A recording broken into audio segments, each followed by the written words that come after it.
আশা করি সবাই ভালো আছো তোমরা। প্রিয় বন্ধুরা, তোমাদের মধ্যে একজন এস.কে. সাবির আলী, তুমি বলেছ জীবনানন্দ দাশের একটি কবিতা যার নাম ২০ বছর পরে, এই কবিতাটি নিয়ে আলোচনা করতে।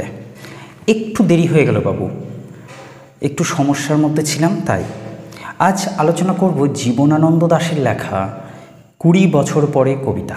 প্রথমেই বলে রাখি, কবিতাটি একটি রোমান্টিক কবিতা, একটি প্রেমের কবিতা, একটি বিরহ বেদনার কবিতা, একটি আশাবাদের কবিতা। ইমপ্রেশনিস্ট যে বিষয়টিকে বলা হয়, ইমেজ তৈরি করা যে বিষয়টিকে বলা হয়, যে বিষয়টিকে বলা হয় যে আমি ভবিষ্যৎ নিয়ে লিখতে ভালোবাসি, এই সমস্ত বিষয়গুলো এই কবিতার মধ্যে কিন্তু রয়েছে। দেখো, তোমরা আগেও হয়তো জীবনানন্দ দাশের কোনো না কোনো কবিতা পড়ে হবা। একটা খুব গুরুত্বপূর্ণ বিষয় মনে করবা যে রবীন্দ্রনাথ ঠাকুর জীবনানন্দের কবিতা নিয়ে একটি চমৎকার কথা বলেছেন যে জীবনানন্দ দাশের কবিতাগুলো হলো চিত্ররূপময়। তাই কবিগুরু রবীন্দ্রনাথ ঠাকুর জীবনানন্দকে বলেছিলেন চিত্ররূপময় কবি। চিত্ররূপ কেন বলা হলো? জীবনানন্দ দাশের যে কোনো কবিতা তুমি খোলো, যে কোনো লাইনে যাও, যে কোনো শব্দের মধ্যে তুমি যাও, যদি তুমি শান্তভাবে ধৈর্য সহকারে সেই কবিতাটিতে ডুব দিতে পারো, তো প্রত্যেকটি শব্দ একটা করে ছবি তোমার সামনে দাঁড় করিয়ে দেবে। এত চমৎকার করে তিনি ছবি আঁকতেন কবিতার মধ্যে। আমি মাঝে মাঝে ভাবতাম, বা এখনও ভাবি, তাকে কেবল কবি বলবো নাকি একজন চিত্রশিল্পী বলবো। দুটোর মেলবন্ধন করেছেন তিনি। প্রত্যেক শব্দে শব্দে এক অদ্ভুত মোহময় পরিবেশ তৈরি করেছেন। কোথাকার কোন পাখি, কোথাকার কোন গাছপালা, কোথাকার কোন ফল, সেই নদী, আকাশ, বাতাস, মাঠ, মানুষ, সবকে একাকার করে দিয়ে তিনি নিজের ভেতরের সেই সুন্দরতম মানুষটিকে হয়তো খুঁজে বেড়াচ্ছেন। প্রায় কবিতায় বনলতা সেন কাব্যগ্রন্থের যে কবিতাগুলো আছে, সেখানে দেখবে এই বিষয়টা খুবই স্পষ্টভাবে প্রকাশ পেয়েছে। বনলতা সেন কাব্যগ্রন্থের পরবর্তী কাব্যগ্রন্থ মহাপৃথিবী, সেখানেও কিন্তু প্রতিটি কবিতাতে কম বেশি এই জিনিসটি লক্ষ্য করা যায়। এই যে বছর ২০ পরে, এই কবিতাটি কিন্তু ওই মহাপৃথিবী কাব্যগ্রন্থের অন্তর্গত। ভিন্ন মতামত থাকতে পারে, তবে আমি যে বইটি পড়ছি সেইখানে কিন্তু মহাপৃথিবীর অন্তর্গত রাখা হয়েছে কবিতাটিকে। দেখো, আমরা জীবনে যখন যৌবনকাল আমাদের চলে, একটা জিনিস খেয়াল করবা, যখন আমাদের যৌবন সময়, তারুণ্য, এইটা না খুব স্পিড থাকে, চঞ্চলতায় ভরপুর থাকে, স্বপ্নে ভরপুর থাকে, আশা, আকাঙ্ক্ষা, বিশ্বাস, প্রেম, বিচ্ছেদ সব কিছু এখানে প্রচণ্ড শক্তিশালী হয়ে প্রকাশ পায় নাকি?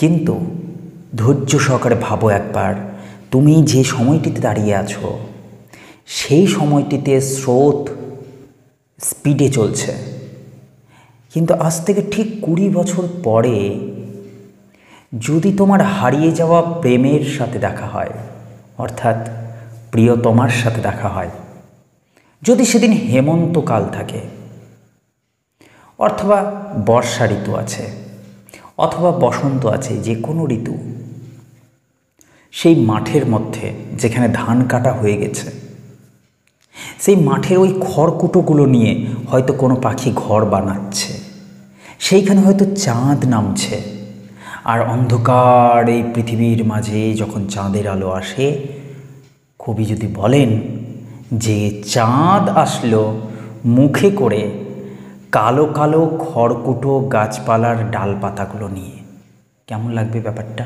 ভাবো। অরণ্যের মধ্যে অন্ধকারের মধ্যে চাঁদের আলো নামছে, মনে হচ্ছে চাঁদ যেন এই অন্ধকারের ঢেকে যাওয়া ডালপাতাগুলোকে সঙ্গে করে নিয়ে আসছে। আচ্ছা, তখন যদি পেঁচা ডাকে, কেমন লাগবে? আচ্ছা, তখন যদি তোমার মনে পড়ে যায় যে কোনো হাঁসের ঘরের কথা, হাঁসের ঘরটা কেমন ভাবো। যদি নদীর জলটা অত্যন্ত নরম বলে মনে হয়, যদি তুমি তোমার জীবনকে আজ থেকে ঠিক ২০ বছর পরে সেই মানুষটির মুখোমুখি দাঁড়িয়ে ভাবতে চাও যে তোমার জীবন স্রোত শিথিল হয়ে গেছে, সেদিন কি দাঁড়িয়ে তুমি আজকের কথাটা ভেবে ভাববা না যে একটা সময় ছিল চঞ্চলতা, একটা সময় ছিল স্রোত, জীবন কত দ্রুত গতিতে এগিয়ে গেছে, কত শক্তিমান ছিলাম, চিন্তা ভাবনার সেই বিশাল শক্তিশালী প্রভাব ছিল আমার মধ্যেই। কিন্তু 20 বছর পর তোমার শরীর, তোমার মন, তোমার স্বপ্নগুলো অনেক শিথিল হয়ে গেছে, নরম, যেন হলুদ পাতার মতো বিবর্ণ, ফ্যাকাশে। এবার তোমার সময় এসেছে চলে যাওয়ার। সেই চলে যাওয়ার পূর্বে, আজ থেকে ঠিক 20 বছর পর চলে যাওয়ার পূর্বে তোমার প্রিয়তম মানুষটির সঙ্গে একবার দেখা হলো, এবং তুমি বাড়ি ফিরে সেই অন্ধকারময় রাত্রির মাঝে মাঠের মধ্যে তুমি সেই মেয়েটিকে দেখতে পেলে, প্রিয়তমা নারীটিকে 20 বছর পরে। তখন কি তুমিও আরও একজন জীবনানন্দ হয়ে উঠবে না? তুমি কি সেদিন জীবনানন্দের মতো বলে উঠবে না, আহা, সেই 20 বছর পর যদি তোমার সাথে আমার দেখা হয়, যদি দেখা হয়, তাহলে কেমন হবে? তোমার তো একটু কল্পনার মধ্যে তুমি যদি যেতে ভালোবাসো, দেখবে তোমার মধ্যে কত সৌন্দর্য প্রকাশ পাচ্ছে, একসাথে এক ঝাঁক সৌন্দর্য চিন্তা ঠিক চলে আসবে। আবেগপ্রবণ, শান্ত, ধীর গতিসম্পন্ন, চঞ্চলতাহীন যদি মন থাকে, তাহলে দেখবা সেই স্রোতটাকে তুমিও অনুভব করতে পারবা। গুগলে পেয়ে যাবে এই কবিতাটি, শুধু সার্চ করবে 20 বছর পরে জীবনানন্দ দাশের কবিতা, ঠিক দিয়ে দেবে। কবিতাটি কত মিষ্টি তা আমি পড়ব, আর পড়তে পড়তে আলোচনা করব। কবি বলছেন, তিনি বর্তমানে বসে থেকে বলছেন 20 বছর পরের ঘটনা। বলছেন আবার, দেখো কবিতাটার আচমকা শুরু হয়ে গেল আবার দিয়ে। আবার বছর 20 পরে তার সাথে দেখা হয় যদি, আবার বছর 20 পরে তার সাথে দেখা হয় যদি, আবার বছর 20 পরে হয়তো ধানের ছড়ার পাশে।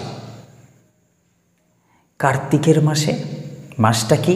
কার্তিক মাস, ধান কাটা হয়ে এসছে ওই মুহূর্তটা।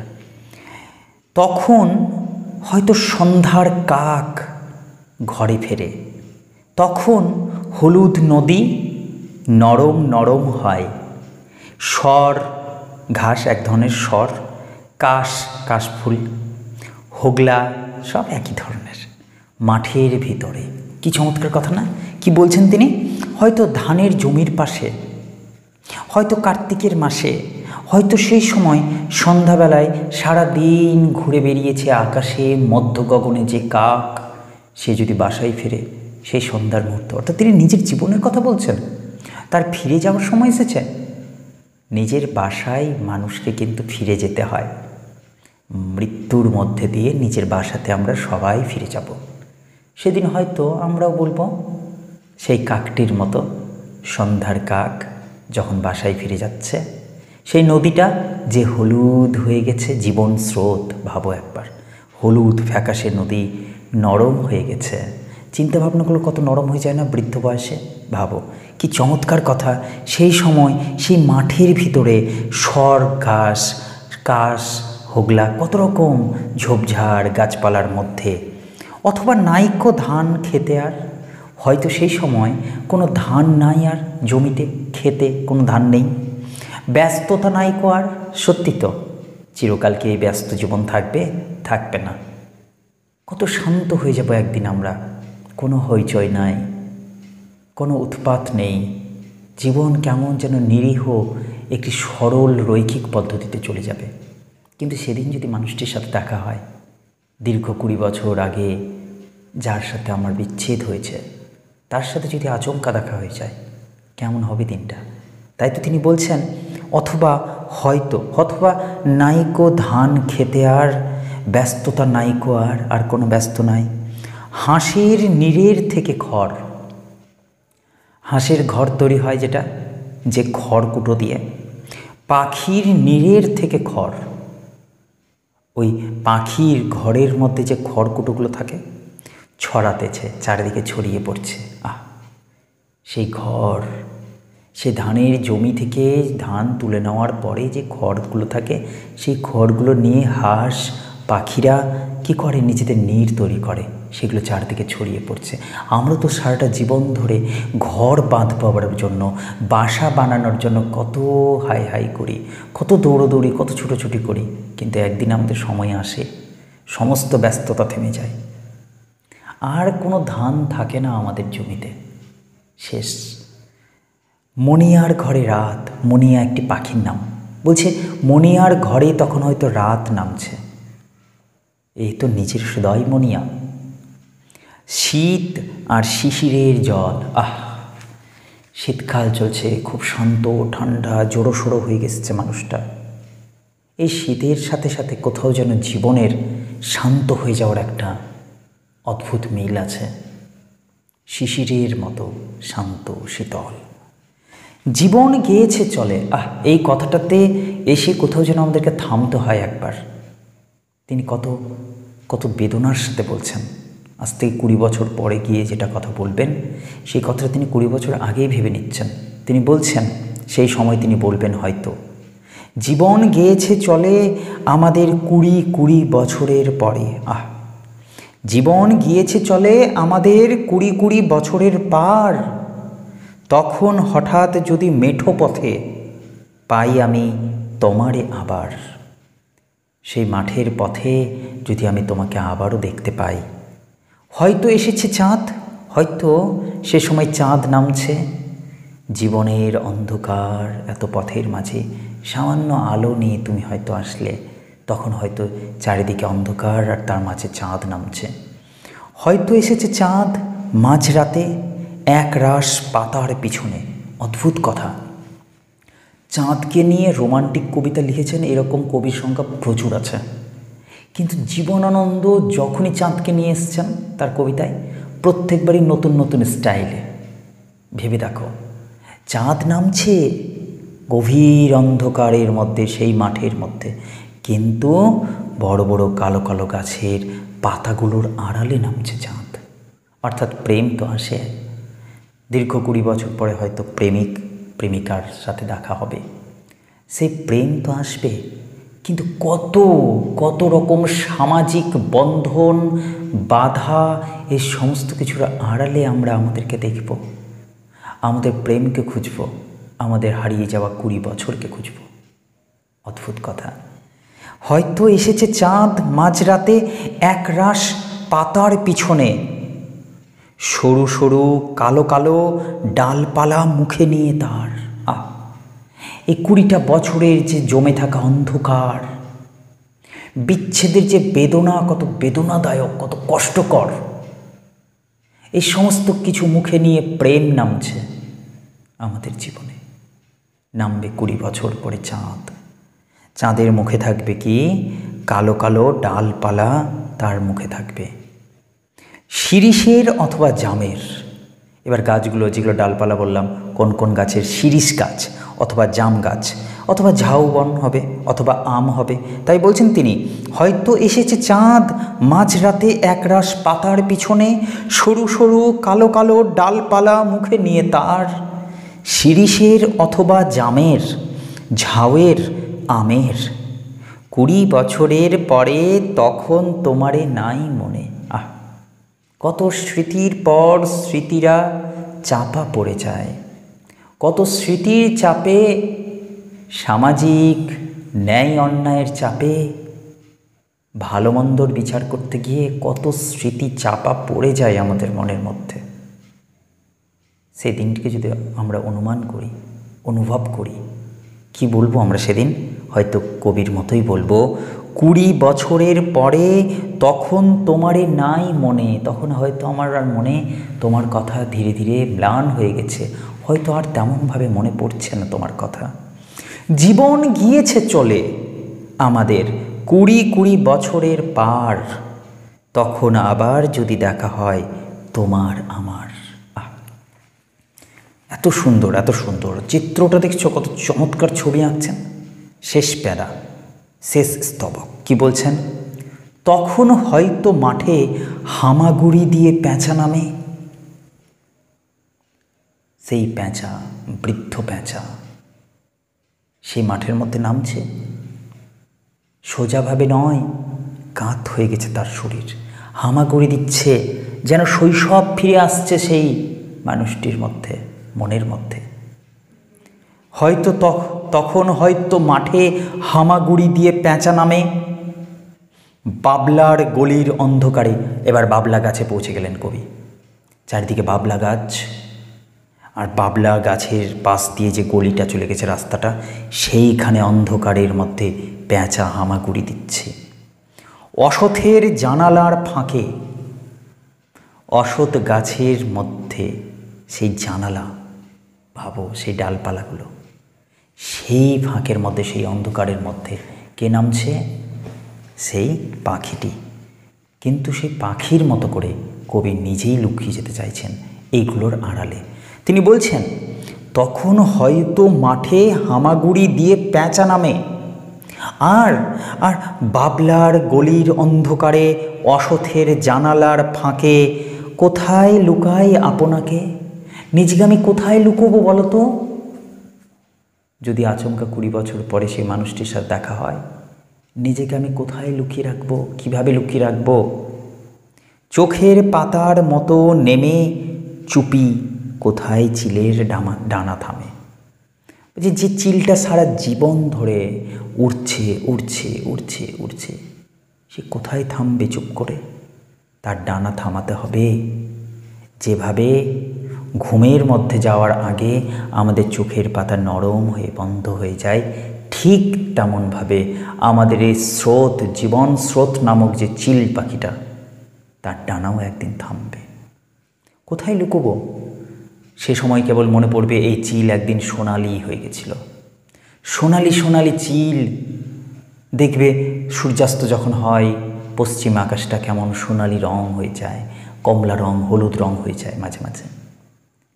সেই রং গায়ে মেখেছে, সূর্যাস্ত আসছে সেই চিল পাখিটির মধ্যেও। সোনালি সোনালি চিল, অথচ সেই সোনালি সোনার মতো চকচকে চিল আজ আর নেই। তাকে নিয়ে চলে গেছে, কেউ শিকার করে নিয়েছে। কে শিকার করেছে? সেই শিশিরগুলো শিকার করে নিয়েছে। শীত চলে গেছে, শিশির চলে গেছে, শিশির যেতে যেতে শিকার করে গেছে চিলগুলোকে। অর্থাৎ নিস্তব্ধ মুহূর্ত, একাকিত্ব জীবন, অন্ধকারের মতো কঠিন জীবন সেই চিলগুলোকে কেড়ে নিয়ে চলে গেছে। জীবনের সৌন্দর্য, সেই জীবনের উত্তেজনা, জীবনের তারুণ্য, জীবনের প্রেম, সব কিছুকে ততদিনে হয়তো কেড়ে নিয়ে চলে গেছে সেই শীতল তীব্রতা, সেই শিশির। তাই তো তিনি বলছেন, সোনালি সোনালি চিল শিশির শিকার করে নিয়ে গেছে তারে, 20 বছরের পরে সেই কুয়াশায় পাই যদি হঠাৎ তোমারে।